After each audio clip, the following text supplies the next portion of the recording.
¿Te consideras una persona de fe? Creo que no.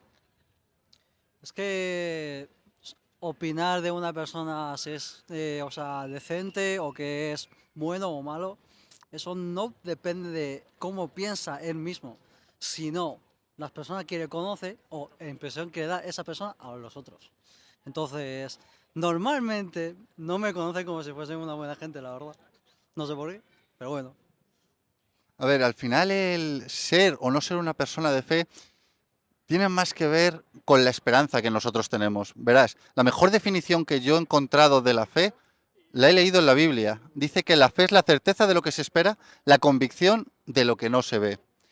En el libro de Romanos, en el capítulo 12, dice que a todos se nos ha entregado una medida de fe.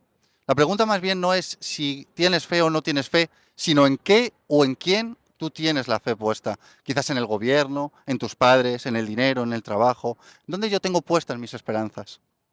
Pues es una buena pregunta, porque la verdad es que no suelo tener un objetivo, es decir, o sea, desde cuando he tenido memoria hasta ahora mismo, es que nunca he tenido objetivo o algo en concreto en mi vida, entonces no sé qué perseguir.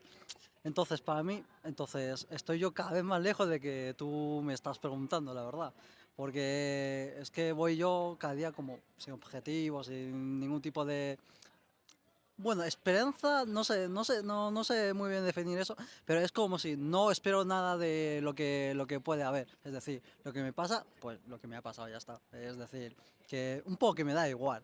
¿Qué es Dios para ti? Yo creo que es algo, es una especie de orden que existe en el mundo, el máximo orden que hay de todo el mundo entero, de, o sea, de espacio que, donde estamos nosotros. Es decir, no es algo en concreto. Lo que dicen las Biblias es eso, que Dios tenga una, o sea, que ha aparecido con una forma humana o algo parecido. A mí la verdad es que yo no creo en eso. Yo creo que no, sino es algo más superior.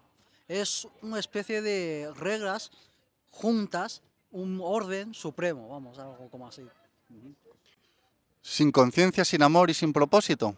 Leyes establecidas, digamos, de alguna manera al azar. Eso es muy difícil de responderte, porque si te respondo algo que yo dentro, o sea, es decir, algo que yo puedo saber, es que ya no será Dios, ¿me entiendes? Debe de ser algo que yo no entiendo literalmente. Al final Dios tiene que ser un ser increado, puesto que Él lo creó todo, fuera del tiempo, fuera del espacio y desde luego fuera de nuestra comprensión. Nosotros no podemos tratar de meter a Dios en nuestras cabezas, porque como bien dices, es muy superior a nosotros. Otra cosa y en la que quizás no esté tan de acuerdo contigo es en el que no le podamos conocer. Pues ciertamente dice la Biblia que nosotros conocemos a nuestro Creador en la creación, cuando yo veo los mares, los océanos, cuando yo veo los animales, cuando veo las plantas, cuando veo los árboles, cuando te veo a ti, cuando me veo a mí, cuando veo a todas las personas que tengo a mi alrededor, ciertamente veo a Dios, porque Dios se refleja en su creación. Yo quería hacerte otra pregunta. ¿Tú crees o qué piensas que pasa después de la muerte? Uy, eso yo, o sea, es el mayor miedo que hay para todas las personas. ¿Por qué tenemos miedo a morir? Porque es que es algo que no sabemos nunca lo que va a ocurrir. Entonces, eso también digo, porque si me preguntas es que literalmente no sé qué va a pasar. Que si, o si no, si sé qué va a pasar después de la muerte, pues a lo mejor ya no temo yo de la muerte. Es la gracia que está la muerte. Porque, o sea, nadie sabe después de morir qué pasaría. Tenemos miedo a lo desconocido. Eso es. Al final nosotros tenemos que entender y comprender una cosa, y yo te planteo esta reflexión. Un Dios creador de los cielos y la tierra, de lo que ves y de lo que no ves, de lo que entiendes y de lo que no entiendes, del micro y del macrocosmos, el creador de los océanos, de los ríos, del amanecer y del atardecer, de todo lo que vemos, que nos ha dado conocimiento de nosotros mismos, que nos ha dado la comprensión de saber que hemos nacido y que vamos a morir. ¿Tú crees que ese Dios, creador de todo, que nos ha dado ese razonamiento por el cual tú y yo podemos estar hablando, nos iba a dejar solos a nuestra suerte?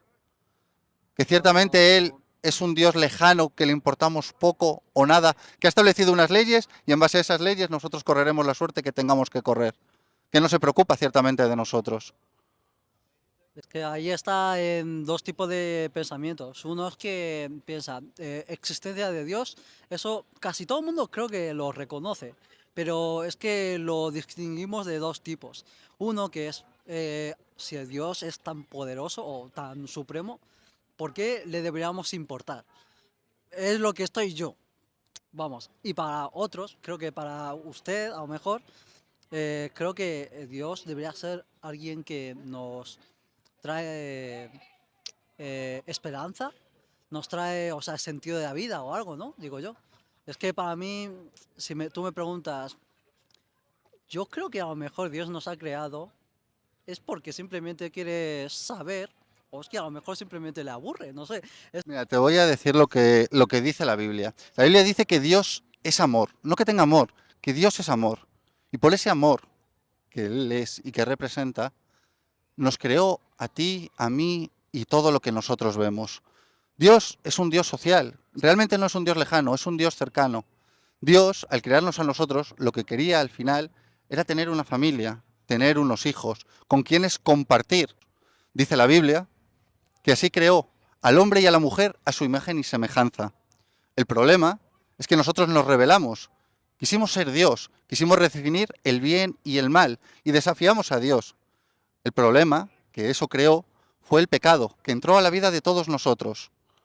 A partir de allí, nosotros hemos vivido una vida apartados de Dios, enfrentados y en enemistad con Él. Así dice la Biblia, que nuestros corazones se inclinan de continuo al mal, que intentando hacer lo bueno acabamos siempre haciendo lo malo, que estamos en una relación con Dios directamente difícil y en enemistad, y que nada podemos hacer nosotros para arreglar las cosas. Yo te quería preguntar, viendo esta situación en la que nosotros nos encontramos, viendo el pecado en el mundo, viendo por qué Dios nos creó y lo que nosotros hemos querido hacer con la libertad que Dios nos ha dado, ¿qué crees que podemos hacer para cambiar las cosas? Dios para nosotros en realidad es como si fuese algo que nosotros le damos esperanza porque consentimos un bien nuestro que hay. Nosotros nos creemos el centro del universo, nos creemos el centro del mundo, creemos que nosotros somos los importantes y hemos dejado de lado a Dios, hemos dado la espalda a Dios para, como te comentaba, redefinir el bien y el mal, porque está en base a mi conveniencia, en base a lo que yo diga. La cuestión es que no es tanto lo que yo diga o como lo que yo crea, sino lo que es, sino quién es Dios, sino lo que Dios nos ha dejado a nosotros escrito y marcado, cómo son las cosas. Y yo lo que te voy a contar ahora, quiero que me digas si tiene sentido o no tiene sentido para mí. Ciertamente, en nuestra naturaleza caída tenemos ese corazón que se inclina de continuo al mal. Intentamos hacer lo bueno, pero acabamos haciendo lo malo. Así vemos tanto dolor, tanto sufrimiento y tantas personas interesadas. Dios nos da una explicación a por qué es esto, y es porque nos hemos revelado a Él, porque como te decía antes, hemos querido redefinir el bien y el mal. Ciertamente nos ha ido mal, a espaldas de Dios nos ha ido mal a todos, y así hay que ver que las personas en este mundo buscan la felicidad en el dinero, en la fama, en el poder, en los amigos, y no lo encuentran. Ese vacío que tú sientes en tu corazón y que la mayoría de la humanidad siente en su corazón, es la ausencia de Dios en Él, porque nosotros hemos nacido para tener una relación con Él. Nosotros, el propósito de nuestra vida, tú decías que no lo encuentras y que no sabes cuál es. El propósito de nuestra vida no lo marcamos nosotros. Tú no has venido a cumplir tus sueños ni a alcanzar tus metas. Tú has venido a cumplir el propósito que Dios tiene para tu vida. Y cuando tú te alineas a ese propósito, entonces es cuando tú eres lleno, cuando encuentras la paz, eres feliz y todo cobra sentido. Ahora, ¿cómo yo puedo tener esa relación con Dios? ¿Cómo puedo encontrar el sentido en mi vida? ¿Cómo yo me puedo alinear a su propósito si haciendo lo bueno acabo haciendo lo malo? Si tengo un corazón que se inclina a lo malo. Si ciertamente yo desafío a Dios y digo que no lo hay y me considero el centro del mundo. ¿Cómo podemos hacerlo? Y ahora es donde viene mi pregunta. Y es, ¿conoces el Evangelio? No, que va. Mira, el Evangelio quiere decir literalmente las buenas noticias. Las malas ya las hemos estado hablando. Todos somos pecadores, hemos hecho las cosas mal, estamos en enemistad con Dios, no encontramos el sentido a nuestra vida, no encontramos el propósito, nos sentimos vacíos. Las buenas noticias, dice en la Biblia, en Juan 3:16, que de tal manera amó Dios al mundo que ha dado a su Hijo unigénito para que todo en el que en él cree no se pierda, mas tenga vida eterna. Continúa diciendo, porque no envió Dios al mundo a su Hijo para condenar al mundo, sino para que éste sea salvo por él. Verás, tú y yo no podemos hacer nada para cambiar las cosas, porque vamos a intentar cambiar las cosas y quizás mejoremos por un tiempo, pero acabaremos tropezando, acabaremos fallando, acabaremos haciendo las cosas mal. Sin embargo, Dios, es decir, Jesucristo, no falló. Él vivió la vida perfecta que tú y yo deberíamos haber vivido. Puesto que vivió la vida perfecta, Él pudo hacer una cosa, y es cargar con tus pecados, con tus faltas, con tus errores, con los míos y con los de todos nosotros. Jesucristo cargó con ellos y lo llevó a la cruz, todos nuestros pecados. Y ahí pagó por ti, pagó por mí, pagó por todo el mundo. ¿Sabes para qué? Para que nosotros no seamos más esclavos de nuestros pecados, para que no seamos más esclavos del temor, para que nosotros podamos empezar una nueva vida, y esta vida juntamente con Dios. Ciertamente Jesucristo dijo de sí mismo: yo soy el camino, la verdad y la vida, y nadie va al Padre si no es por mí. Y añadió: el Padre y yo somos uno. Jesucristo en una ocasión dijo: yo soy la resurrección y la vida, y el que cree en mí, aunque muera, vivirá. Y preguntó a sus discípulos: ¿creéis esto? Y yo te pregunto en esta hora, ¿crees esto? ¿Crees el mensaje de las buenas noticias? Que Jesucristo vino a morir por nuestros pecados para darnos vida y dárnosla en abundancia. La verdad es que yo antes sí que creía en eso, pero de hecho yo soy cristiano, o sea, me han, o sea, bautizado y todo eso, pero al tener más edad y eso, al conocer más a la sociedad, a veces me hace, o sea, más confuso esa teoría, ¿me entiendes?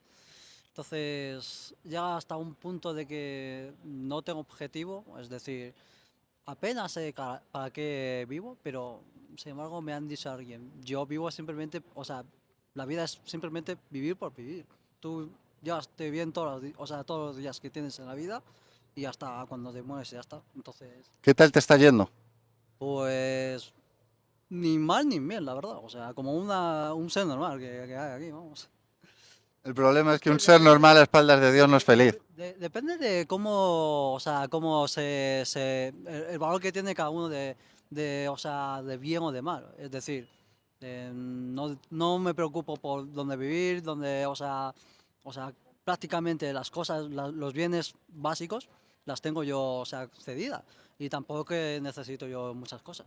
Todo el mundo quiere siempre más, todo el mundo siempre va Ya, pero dejándose llevar por sus deseos, por sus pasiones, por sus ambiciones, y al final no es más que un intento de llenar el vacío que cada uno tiene en su corazón. Y ese no, vacío que pero siente uno en su corazón es la ausencia de Dios en él. Por la noche, cuando vas a la cama sí. y estás solo, estas preguntas siguen golpear tu corazón, porque golpea el de toda la humanidad. ¿De dónde vengo? ¿A dónde voy? ¿Soy feliz? ¿Qué estoy haciendo con mi vida? ¿Por qué? Ya, pero alguno tendrá su autoestima y eso. Es decir, por ejemplo, yo me conformo con mi vida, lo que tengo yo ahora mismo. No tengo mucho, pero suficiente. Y me conformo, la verdad. Cada uno tiene Con el su trabajo realidad. y todo eso. Hay gente que vive una realidad de guerra, una realidad de enfermedad, Por eso digo. una realidad de sufrimiento o una realidad en la que viven de placer, de gozo, que creen tenerlo todo. Sea independientemente la realidad que yo tenga que afrontar, esta no me puede impedir ver la verdad. Debemos de plantearnos nuestra existencia, por qué estamos aquí, qué pasará después de la muerte. Ciertamente, ante lo que te digo, deberíamos cuestionarlo, pues tenemos mucho que perder o mucho que ganar en ello. Mira, Dios nos hizo y nos dio esa libertad para que nosotros podamos elegir o Sí, acercarnos a Él o alejarnos, creernos el centro del mundo o adorarle como a Dios.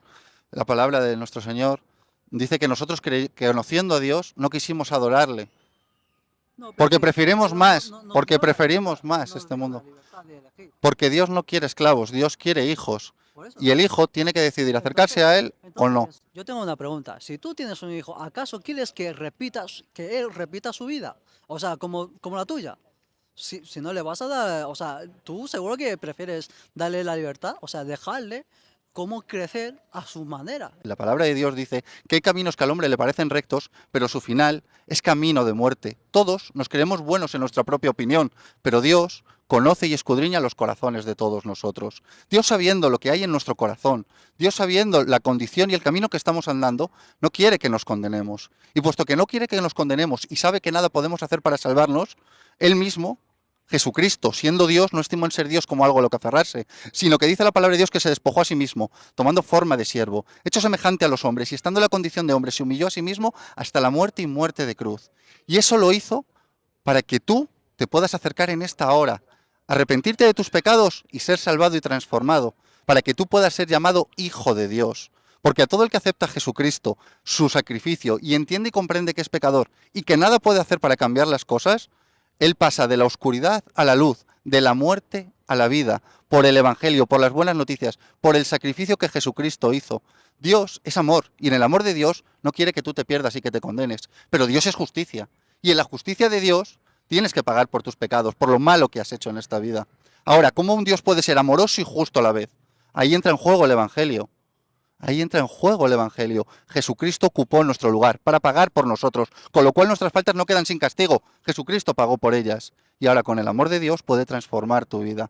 Eso es el cristianismo, eso es el Evangelio. No las tradiciones de hombres, no el que te hayan bautizado, no el nacer en una familia cristiana. Eso lleva a decepciones. Dice la Biblia, maldito el hombre que confía en otro hombre. Cuando confiamos y ponemos nuestra mirada en el hombre, somos decepcionados. Yo ahora no vengo a hablarte de lo que tú tienes que hacer. La religión dice lo que tienes que hacer, cómo hacerlo, dónde ir, cómo vestirme para ganarme el cielo.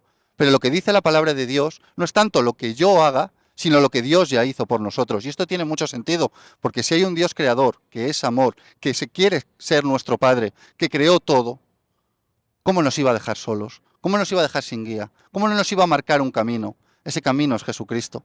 Por eso tanto se oye por todas partes, Cristo, Cristo, Cristo. Nadie lo conoce, muchos lo llevan colgado en su cuello, colgado de la oreja, colgado de la muñeca. Dice la palabra de Dios, este pueblo de labios me honra, mas su corazón está lejos de mí. Mi pueblo ciertamente perece por falta de conocimiento. Y ese es el problema, el no conocer a Dios. Y Dios se nos revela, no solo en la naturaleza, sino que nos ha dejado su palabra escrita, para que gente como tú, como yo, y como todos los que estamos aquí, tengamos un camino. Y es ciertamente en este mundo hay esperanza. No tenemos por qué llamar a lo bueno malo y a lo malo bueno. No tenemos por qué andar ese camino ni dejarnos llevar por las corrientes de este mundo. Ciertamente hay esperanza en Cristo. Dice su palabra, que si yo me arrepiento de mis pecados y acepto a Jesucristo como mi Señor y Salvador, seré salvado, transformado, redimido, perdonado y podré empezar mi nueva vida. Y tu nueva vida empieza aquí ahora. Y yo te quiero dar la oportunidad y te quiero preguntar, ¿te arrepientes de tus pecados y aceptas a Jesucristo como tu Señor y Salvador? Ahí viene mi duda. ¿Me debes pagar algo para algo en concreto para que yo pueda, o sea, asignar, ¿no? Digo yo, algo que tú puedes demostrar. Lo que está diciendo es verdadero. Es lo que le cuesta a todas las religiones. O sea, cuando al momento de querer, o sea, de contárselo a otra persona para que crea en su Dios o lo que sea, que es la realidad que hay en el mundo, pero es que siempre le han costado mucho demostrar. Por eso yo prefiero confiarme de ciencia o lo que hay ahí, porque simplemente porque ellos pueden demostrar lo que hay. La ciencia al final no viene a ir en contra de Dios o demostrar que no hay Dios. Los primeros científicos, los padres de la ciencia, eran todos personas creyentes en Dios y lo que buscaban era saber cómo Dios hacía las cosas. Ahora te quiero decir una cosa, Dios es más que evidente en toda la creación. Pues hay que ser realmente escéptico o necio para creer que todo viene por azar, que tú has nacido Sí. por casualidad, que los mares, los océanos, los árboles, todo lo que me rodea, ese diseño fino que tiene el universo, porque quiero decirte que todo el universo está con leyes matemáticas, los científicos no han puesto las leyes matemáticas, sino estas ya estaban allí. Y quiero decirte que el mundo entero y todo el universo se rige por leyes, y donde hay una ley, tiene que haber un legislador, tiene que haber alguien con conciencia que lo haga. Y ciertamente, cuando yo veo un amanecer, un atardecer, cuando veo los cielos, cuando veo la calidez en la cual soy acogido en este mundo, entiendo que el Creador me ama, entiendo que el Creador se preocupa por mí, pues ha surtido todo lo necesario para que yo pueda vivir. Ahora veo que todos los problemas y toda la maldad del mundo la hemos provocado nosotros, con nuestro egoísmo, con nuestra avaricia, con nuestra redefinición del bien y el mal, lo que es bueno para mí es malo para ti, entonces me da igual, no pienso en el resto, y hago lo que yo quiero y vivo a espaldas de Dios. Endurezco mi corazón para yo vivir una vida, digamos, sin preocupación como la que dices tener, aunque al final es un engaño, pues ese vacío atestigua que Dios no está en tu corazón. Por eso, es que aquí está entre la diferencia que he dicho yo antes. Es que hay dos grupos de gente. Y, o sea, la diferencia es que entre cómo piensan ellos en la intención de Dios. Nosotros, o sea, tipo, mi grupo, pensamos que Dios, o sea, ha creado todas esas normas y todas esas cosas, es un supremo y que a él, la verdad es que no le importa tanto la libertad de la gente. Es decir, cuando él ha decidido darle la libertad a la gente, es como si fuese, está haciendo una especie de, ¿cómo lo digo?